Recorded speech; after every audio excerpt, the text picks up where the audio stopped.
Okay students, हम लोग का चैप्टर वन एलजेब्रा में 1 2 3 4 5 chapter polynomial, linear equation, quadratic equation, arithmetic progression and ratio and proportion complete हो गया है।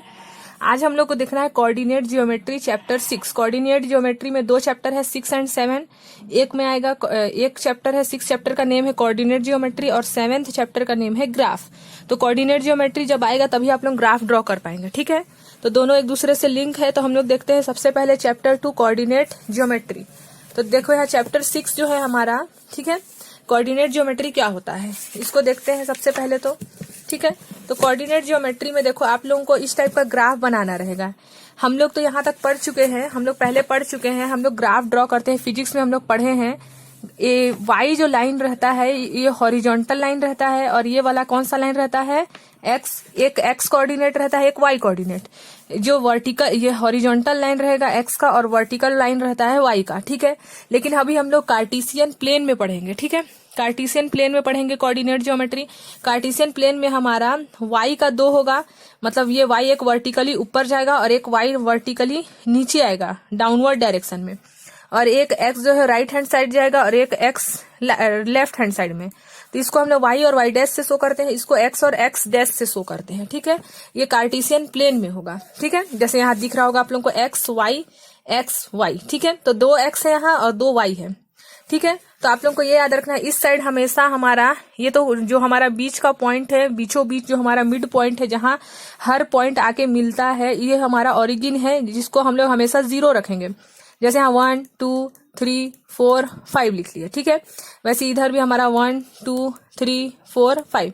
अब x के जस्ट इस साइड मतलब कि लेफ्ट हैंड साइड माइनस रहेगा, माइनस वाला वैल्यू रहेगा, -1 माइनस जो इस साइड रहेगा वही इस साइड भी रहेगा लेकिन माइनस में रहेगा, नेगेटिव में, ठीक है। -3 -4। वैसे ही जो वर्टिकली हमारा ऊपर अपवर्ड डायरेक्शन वाला y है वही वैल्यू नीचे भी रहेगा लेकिन ये माइनस में रहेगा, -1 -2 -3 -4 -5। तो कार्टेशियन प्लेन में हम लोग का 4 रहेगा। 4 मतलब x का 2 वैल्यू रहेगा राइट एंड लेफ्ट में और एक अपवर्ड डाउनवर्ड में y का। तो इधर पॉजिटिव रहता है, इस साइड पॉजिटिव वैल्यू रहेगा, इस साइड नेगेटिव, इस साइड पॉजिटिव वैल्यू, इस साइड नेगेटिव, ठीक है। तो इसको हम लोग बोलते हैं फर्स्ट क्वाड्रेंट, इसको बोलते हैं सेकंड क्वाड्रेंट, इसको बोलते हैं थर्ड क्वाड्रेंट और इसको बोलते हैं फोर्थ क्वाड्रेंट, ठीक है। तो फर्स्ट क्वाड्रेंट में जो हम देखो एक्स और वाई का वैल्यू फर्स्ट क्वाड्रेंट में हमारा दोनों ही प्लस रहेगा। देखो इधर भी प्लस है, तो फर्स्ट क्वाड्रेंट में प्लस प्लस वाला ही वैल्यू आएगा। जैसे मान लेते हैं इस 1 को 1 से ले लिए तो x का वैल्यू 1 है, y का वैल्यू भी 1 है। इस साइड हमेशा x का वैल्यू रहता है, इस साइड हमेशा y का वैल्यू रहता है, ठीक है। ये x एक्सिस का वैल्यू है, ये y एक्सिस का वैल्यू है। तो जो फर्स्ट क्वाड्रेंट में अगर आप लोग से पूछा जाए कि जो हमारा ये कार्टेशियन प्लेन है, ठीक है, फर्स्ट क्वाड्रेंट में वैल्यू आप लोग को दे देगा मान लो 3 और 2। तो आप लोग 3 और 2 दोनों ही पॉजिटिव है, +2 +3 +2 दोनों ही पॉजिटिव है। तो आप लोगों को पता चल जाएगा कि ये 3 और 2 इसी लाइन में ड्रॉ होगा, मतलब फर्स्ट क्वाड्रेंट है ये। अब सेकंड क्वाड्रेंट में अगर आप लोग आओगे और मान लो यहाँ बस मैं लिख दूं -3 और 2, तो हम आप लोगों को पता है इस साइड वाला वैल्यू हमेशा x होगा और इस साइड वाला वैल्यू हमेशा y होगा। तो यहाँ -3 और 2 है तो आप लोगों को पता चल जाएगा कि माइनस तो x का लेफ्ट हैंड साइड होता है, राइट हैंड साइड तो पॉजिटिव होता है, और ये 2 पॉजिटिव है तो पॉजिटिव यानी कि वर्टिकल ऊपर साइड होगा। तो आप लोगों को पता चल जाएगा -3 और 2 सेकंड क्वाड्रेंट में आएगा। वैसे यहाँ थर्ड क्वाड्रेंट में मैं आप लोगों को दे दूं मान लो -3 एंड -2, तो दोनों ही माइनस में है। इसमें एक माइनस था, इसमें प्लस था, इसमें दोनों ही माइनस में, दोनों ही माइनस रहेगा। तो थर्ड क्वाड्रेंट, क्योंकि देखो ये वाला x का वैल्यू है, ये वाला y का वैल्यू है, y डैश का, ये x डैश का वैल्यू है, ये y डैश, और दोनों ही माइनस में रहता है इसलिए माइनस का ही वैल्यू है। आप लोगों को पता चल जाएगा ये x का वैल्यू है, y का वैल्यू है, दोनों ही माइनस में है यानी कि थर्ड क्वाड्रेंट में है, ठीक है। अब जैसे मैं यहाँ आप लोगों को दे दूं 3 एंड -2, तो आप लोग देखें यहाँ प्लस है, ये जो x का वैल्यू है वो पॉजिटिव है और y का वैल्यू नेगेटिव है, एक x में एक प्लस में है और एक माइनस में है, ठीक है। देखो यहाँ माइनस प्लस था, यहाँ प्लस माइनस है, माइनस प्लस रहेगा तो सेकंड क्वाड्रेंट, और अगर वही प्लस माइनस रहेगा तो फोर्थ क्वाड्रेंट, समझ गए। तो ये कार्टेशियन प्लेन में हम लोग को ऐसे इसको चेक करना रहता है। जैसे अभी हम लोग चैप्टर स्टार्ट करेंगे तो आप लोग को समझ में आ जाएगा, आप लोगों को समझ में आ गया कि ये जो पॉइंट रहेगा ये हमेशा 0 रहेगा, जिसको हम लोग ओरिजिन बोलते हैं, ORIGINE, ठीक है। ये कार्टेशियन प्लेस में हम लोग का एक्स एक साइड पॉजिटिव रहेगा, एक side negative, y upward direction में पॉजिटिव, डाउनवर्ड डायरेक्शन में नेगेटिव, कार्टेशियन प्लेन बोलते हैं, ठीक है। ये ग्राफ ऐसे ड्रॉ होगा। वैसे ही हम लोग देख लेते हैं अब एक्सरसाइज 1। तो एक्सरसाइज 1 में देखो हम लोग को यहाँ बताया है coordinate of some points are given below, locate them Cartesian plane and write the quadrant in which of the following line. हम लोग इसको बस इतना बताना है कि जो ये हमारा 3 4 है, 5 6 है, -2 -1 है, ये कहाँ कहाँ लोकेट हो सकता है। ठीक है, तो जैसे अगर हम लोग एक ग्राफ ड्रॉ कर लेते हैं, जैसे कि ठीक है कार्टेशियन प्लेन बोला है, कार्टेशियन प्लेन बोलेगा तो आप लोग तुरंत समझ जाना कार्टेशियन प्लेन बोला है मतलब हम लोग को ऐसा ग्राफ ड्रॉ करना है, ऐसे नॉर्मल वाला ग्राफ ड्रॉ नहीं करना है, हम लोग को 4 वाला ड्रॉ करना है। मतलब यहाँ x होगा, यहाँ x डैश, यहाँ y होगा, यहाँ y डैश। तो हम लोग यहाँ देख रहे हैं 3 4 5 6 -2, तो हम लोग यहाँ से ग्राफ ड्रॉ करेंगे। ये ओरिजिन पॉइंट हमेशा 0 होगा।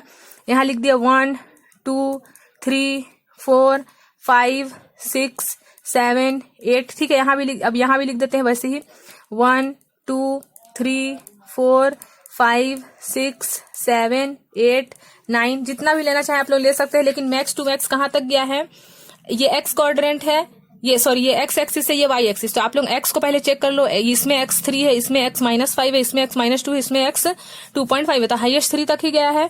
और वाई में आप लोग देख लिए 4 है, 6 है, -1 है, 7 है, तो 7 हाईएस्ट तक गया है। यानी कि मिनिमम आप लोगों का 1 से 7 तक हाईएस्ट जाना चाहिए, इसलिए मैं 7 ले ही ली हूँ। ठीक है, आप लोग एक्स्ट्रा भी ले सकते हो।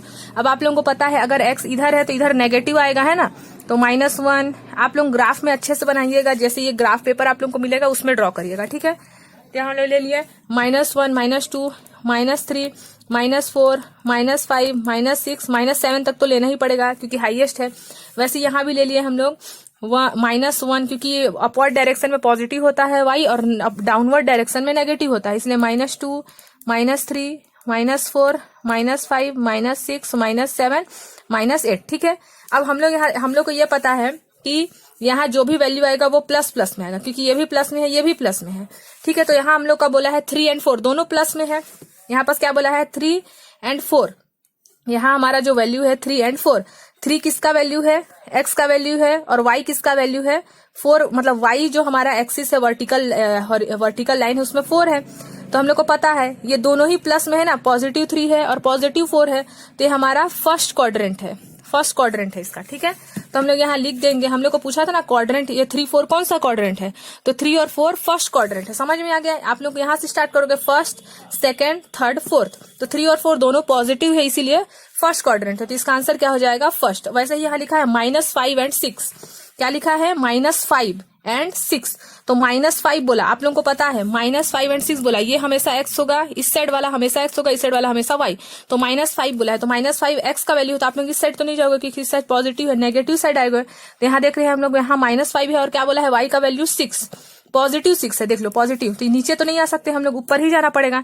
ये माइनस और ये +6, -5 और 6 यहाँ लिख देते हैं, -5 ये वाला और यहाँ पर 6, तो एक माइनस में है और एक प्लस में है। तो जब एक माइनस में होगा और एक प्लस में होगा, पहले माइनस आएगा फिर प्लस में, मतलब x का वैल्यू माइनस में आएगा, y का वैल्यू प्लस में, तो सेकंड क्वाड्रेंट है, यानी कि इसका आंसर क्या हो गया सेकंड क्वाड्रेंट। तो आप लोग यहाँ लिख देंगे -5 और 6 इज सेकंड क्वाड्रेंट। अब थर्ड में दिखा है दोनों ही x का वैल्यू भी माइनस में है, y का वैल्यू भी माइनस में है, -2 -1, तो यहाँ x का वैल्यू भी माइनस में है और क्या लिखा है -1, y का वैल्यू भी माइनस में है। ठीक है, -2 है और -1, मतलब x का वैल्यू भी माइनस में है और y का वैल्यू भी माइनस में है। जब दोनों ही माइनस रहता है तो थर्ड क्वाड्रेंट होता है। क्वाड्रेंट पूछा है हम लोग को सिर्फ, तो थर्ड क्वाड्रेंट है। अब यहाँ लिखा है 2.5 और -7, 2.5 और -7, x का वैल्यू पॉजिटिव है और y का वैल्यू नेगेटिव है, तो पॉजिटिव है तो इस साइड ही x का वैल्यू होगा, तो 2.5 यहाँ 2 और 3 के बीच में 2.5 होगा, और y का वैल्यू नेगेटिव है, मतलब नेगेटिव है तो इस साइड आएंगे डाउनवर्ड डायरेक्शन में, अपवर्ड में नहीं, अपवर्ड में तो प्लस में रहता है, तो y का वैल्यू -7 बोला है। ठीक है, यहाँ पास तो हमने यहाँ लिख देंगे 2.5 और -7। तो ये जब x का वैल्यू प्लस हो और y का वैल्यू माइनस हो तो इसको हम लोग कौन सा क्वाड्रेंट बोलते हैं, फोर्थ क्वाड्रेंट। तो आप लोगों को नोट कॉपी में सिर्फ इतना लिख देना है, 3 और 4 is first quadrant, second quadrant -1 x का वैल्यू माइनस में था और y का वैल्यू प्लस में था तो सेकंड क्वाड्रेंट, दोनों ही जब माइनस में रहेगा तो थर्ड क्वाड्रेंट, और x प्लस में होगा और y माइनस में तो फोर्थ क्वाड्रेंट। तो बस इतना ही लिखना है हम लोग को, first quadrant, second quadrant, third quadrant and fourth quadrant, बाकी इतना नहीं बनाना है। अब आप लोग ऐसे, क्योंकि हम लोग यहाँ बोला है कार्टेशियन प्लेन में ग्राफ भी ड्रॉ करना है, तो एक ग्राफ पेपर में आप लोग ऐसे ही ग्राफ ड्रॉ कर लेंगे। ठीक है, अब देख लेते हैं क्वेश्चन नंबर 2। यहाँ क्या बोला है, on the basis of coordinate of following point tell which axis the point exist ठीक है, ये कौन सा एक्सिस में एग्जिस्ट कर रहा है। ठीक है, तो हम लोग यहाँ देख रहे हैं कि यहाँ एक्स का वैल्यू 0 है और वाई का वैल्यू 5 है। ठीक है, जो एक्स का वैल्यू 0 है, मतलब एक्स वैल्यू 0 कब होगा, जब इस पॉइंट में होगा, बीचों बीच में जब होगा, ओरिजिन 0 होगा तभी एक्स का वैल्यू 0 होगा। तो ये तो 0 हो गया। और y का वैल्यू हम लोग का देखो, ये हमेशा फर्स्ट वैल्यू x होगा, सेकंड वैल्यू y होगा। तो फर्स्ट वैल्यू x का वैल्यू मतलब 0 है और y का वैल्यू 5 है। तो ये कौन से में एग्जिस्ट कर रहा है, y में एग्जिस्ट करेगा। ठीक है, क्योंकि ये तो 0 ही हो गया। अब यहाँ पास आप लोग का बचा क्या 5, तो ये y में ही एग्जिस्ट कर रहा है क्योंकि ये तो 0 है ना। वैसे ही आप लोग देखें कि यहाँ ये x है और ये y है, अभी वहां यहाँ 0 हो गया तो x एग्जिस्ट कर रहा है, तो यहाँ लिख दोगे x एग्जिस्ट। वैसे यहाँ x का वैल्यू दिया है, y 0 है, तो यहाँ भी x एग्जिस्ट होगा। यहाँ x का वैल्यू 0 है और y का वैल्यू -3.5 है, तो यहाँ y एग्जिस्ट कर रहा है।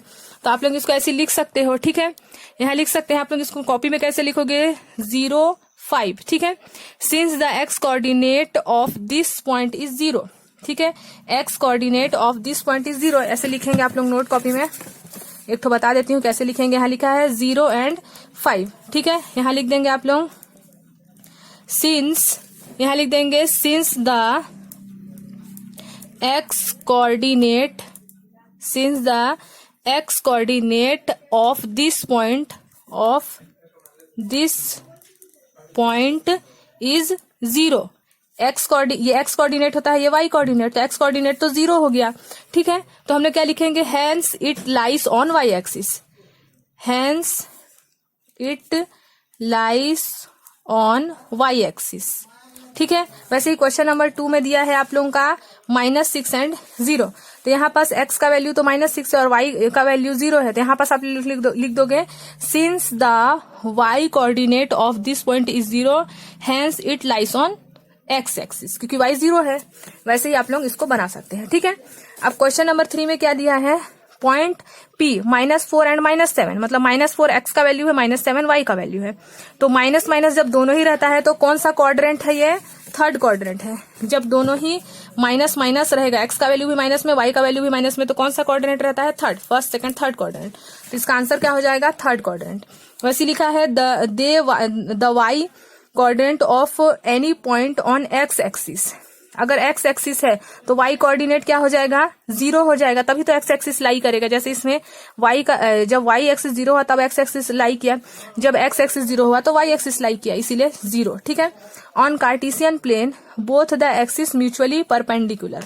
ठीक है, परपेंडिकुलर होगा। देखो कार्टेशियन प्लेन में y किसके परपेंडिकुलर है, इस y के, x किसके परपेंडिकुलर है, इस y के परपेंडिकुलर, मतलब स्ट्रेट लाइन 90 डिग्री, तो परपेंडिकुलर है। ठीक है, x का परपेंडिकुलर y है और इन x और x डैश का परपेंडिकुलर y डैश है, तो परपेंडिकुलर। ठीक है, परपेंडिकुलर ऐसा होता है। ठीक है, अब देखो the x coordinate of any point y axis, जब x कोऑर्डिनेट, जैसे इसमें y कोऑर्डिनेट अगर कब होगा, जब x का वैल्यू 0 होगा, और x कोऑर्डिनेट कब होगा, जब y का वैल्यू 0 होगा, जैसे यहाँ पास हुआ था। ठीक है, इसलिए 0। कोऑर्डिनेट ऑफ ओरिजिन, ओरिजिन हमेशा कितना होता है, 0 होता है। ओरिजिन हमेशा कितना होगा, 0, मतलब इस पॉइंट में x का वैल्यू भी लाई कर रहा है 0 में और इस पॉइंट में y का वैल्यू भी लाई कर रहा है 0 में। ठीक है, तो कोऑर्डिनेट्स ऑफ ओरिजिन आर 0, 0। ठीक है, ये बहुत इंपॉर्टेंट एक्सरसाइज है, 1 मार्क्स का क्वेश्चन में ये पूछता है, इसलिए मैं बता दी हूँ। तो आप लोग इसको एक्सरसाइज को अपने नोट कॉपी में कर सकते हैं। ठीक है, अब देखो इसी से रिलेटेड और भी क्वेश्चन है यहाँ पास। इस ग्राफ को देख के हम लोग को बताना है, write the point whose x coordinate are same. X coordinate same है, मतलब एक्स कोऑर्डिनेट आप लोगों को पता है, जैसे यहाँ सब में पॉइंट पॉइंट बता दें। अब आप लोग इसको ध्यान से देखेंगे और एक्स कोऑर्डिनेट किसका सेम है। जैसे हम लोग यहाँ देखे बी में 3, 6 है, एक्स कोऑर्डिनेट 3 है यहाँ पास। अब एक्स कोऑर्डिनेट, जैसे एक्स कोऑर्डिनेट यहाँ 3 है तो हर जगह एक्स कोऑर्डिनेट 3 हो वही उसी को लिखना है। तो हमने देखे यहाँ तो एक्स कोऑर्डिनेट 5 है, यहाँ देखे 3 है, तो बी और सी का एक्स कोऑर्डिनेट, बी और डी का एक्स कोऑर्डिनेट सेम है, 3, 3 है।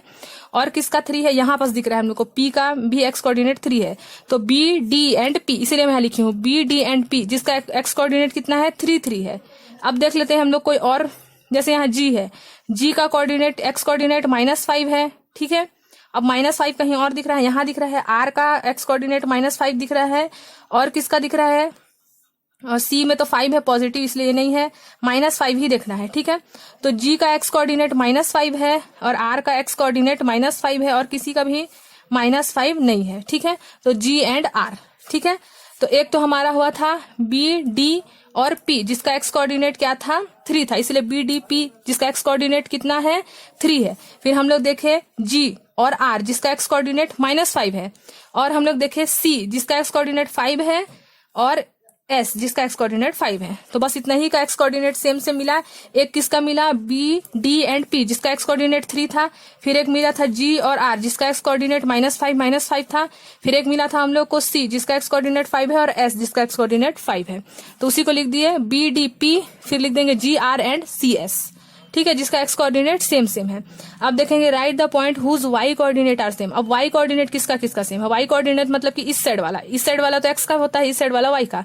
तो पहले हम लोग बी में देख लिया एक्स कोऑर्डिनेट 6 है, अब एक्स कोऑर्डिनेट वाई कोऑर्डिनेट 6 है। तो देखो यहाँ ई में भी तो वाई कोऑर्डिनेट 6 है ना, तो एक बी हो गया, एक ई हो गया जिसका वाई कोऑर्डिनेट 6 है, और बाकी किसी में भी वाई कोऑर्डिनेट 6 नहीं है, तो बी एंड ई हो गया। अब देखते हैं किसका एक्स और कोऑर्डिनेट सेम होगा। इसे तो कंप्लीट हो गया बी एंड ई जिसमें एक्स कोऑर्डिनेट वाई कोऑर्डिनेट 6 था। अब वाई कोऑर्डिनेट किसका सेम है? यहाँ 5 है और किसी में 5 है क्या? पॉजिटिव 5, हाँ यहाँ है। तो जी एंड सी जिसका वाई कोऑर्डिनेट 5 एंड 5 है, तो जी एंड सी लिख लेंगे, ठीक है। और हम लोग को क्या दिख रहा है और देख लेते हैं हम लोग किसका एक्स कोऑर्डिनेट सेम है। यहाँ 1 है, कहीं और 1 है क्या? नहीं है। यहाँ हम लोग का वाई कोऑर्डिनेट 3 है और कहीं 3 है क्या? नहीं है, ठीक है। और हम लोग देख लेते हैं कहीं पास यहाँ -2 है, हाँ यहाँ -2 है वाई कोऑर्डिनेट, और यहाँ भी -2 है वाई कोऑर्डिनेट, तो P एंड Q। तो हम लोग का BE जिसका वाई कोऑर्डिनेट सेम है, PQ जिसका वाई कोऑर्डिनेट सेम है, और CG जिसका वाई कोऑर्डिनेट सेम है। अब देखते हैं थर्ड में write the point whose x and y coordinate are same. अब बोल रहा है कि एक्स और वाई दोनों ही का वैल्यू सेम हो, तो एक्स वाई, ठीक है। तो सबसे पहले Q का वैल्यू देख लेते हैं। Q देखो मैं लिख दी हूँ आंसर, यहाँ QRCP ही है, ठीक है। मैं इसको पहले किसी को पढ़ाई थी तो लिख चुका है इसमें, तो ये तो मेरे को पता है, लेकिन हम लोग को ढूंढना है कि write the point whose x and y coordinate are same, जिसका एक्स और वाई दोनों ही कोऑर्डिनेट सेम हो, ठीक है। तो हम लोग देख लेते हैं यहाँ पास क्या लिखा है, -2 एंड 2, ठीक है। देखो इसमें एक्स कोऑर्डिनेट -2 मतलब एक्स और वाई दोनों का वैल्यू -2 है, तो सेम है। यहाँ हम लोग देख लिया -5 एक्स का भी वैल्यू -5 है, वाई का वैल्यू भी -5 है, तो QR हो गया।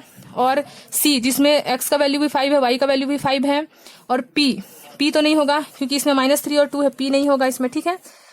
तो हम लोग का कौन कौन सा एक्स कोऑर्डिनेट सेम है? Q है जिसमें -2 एक्स और वाई का कोऑर्डिनेट सेम है, R है जिसमें -5 एक्स और वाई दोनों का कोऑर्डिनेट सेम है, और D जिसमें 3 और 3 है, इसका भी एक्स और वाई कोऑर्डिनेट सेम है, और C ये D था, ठीक है। QRCD ऐसा पॉइंट है जिसका एक्स और वाई बोथ कोऑर्डिनेट क्या है? सेम है। तो बस हम लोग को इतना ही लिखना है। तो हमारा एक्सरसाइज 1 कंप्लीट हो गया है, ठीक है। अब हम लोग नेक्स्ट वीडियो में देखेंगे एक्सरसाइज 2, ठीक है। तो एक्सरसाइज 2 नेक्स्ट वीडियो में देखेंगे। आप लोग इसको पहले अच्छे से देख लीजिएगा ताकि आप लोग को अच्छे से समझ में आ जाए। तो ठीक है, डिस्क्रिप्शन बॉक्स में मैं लिंक डाल दूंगी, तो आप लोग प्रीवियस वीडियो भी देख सकते हैं। और सितंबर मंथ का जो असाइनमेंट क्वेश्चन आया था उसको भी मैं डाल दी हूँ आप लोगों के प्लेलिस्ट में, मतलब चैनल में। तो आप लोग सितंबर मंथ का जो असाइनमेंट क्वेश्चन है टोटल मार्क्स है उसका 20, तो आप लोग उसको अगर नहीं लिखे हो तो लिख लेना। और हम लोग का कोऑर्डिनेट ज्योमेट्री का एक्सरसाइज 1 कंप्लीट हो गया। अब नेक्स्ट वीडियो में देखेंगे एक्सरसाइज 2। कुछ भी पूछना होगा तो आप लोग पूछ सकते हैं। एक्सरसाइज 2 एंड 3 फिर कंप्लीट हो जाएगा, फिर हम लोग आ जाएंगे चैप्टर 7 में, ठीक है।